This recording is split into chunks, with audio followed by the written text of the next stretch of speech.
Sinopsis sinetron Ikatan Cinta 8 Desember 2022, Andien sukses buat Maharatu maju pesat. Berikut sinopsis sinetron Ikatan Cinta 8 Desember 2022 yang menceritakan tentang Andien dan Aldebaran. Pada episode sinetron Ikatan Cinta nanti malam diceritakan tentang Andien berhasil menjadi brand ambassador Maharatu. Malam ini Andien sukses menjadi brand ambassador Maharatu. Bahkan Andien kian membawa nama Maharatu maju pesat. Alia melihat hal tersebut pun terenyuh. Istrinya berhasil membantu perusahaannya bangkit. Kali ini Al akhirnya menang dari Moluka yang ingin menjatuhkan Maharatu. Abimana meringis melihat kesuksesan Aldebaran. Namun Al belum menang sepenuhnya, karena Abimana akan melakukan rencana lain hingga bersaing dengan Maharatu. Tak hanya itu, Aldebaran pun harus bersiap-siap jika Andien terkenal.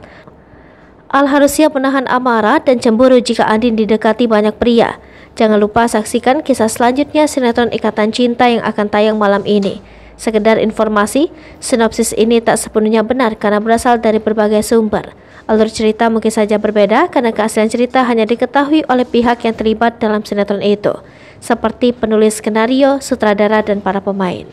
Hai pemirsa Sri Popo TV, jangan lupa komen, like, dan subscribe, serta tonton terus berita-berita terupdate lainnya ya.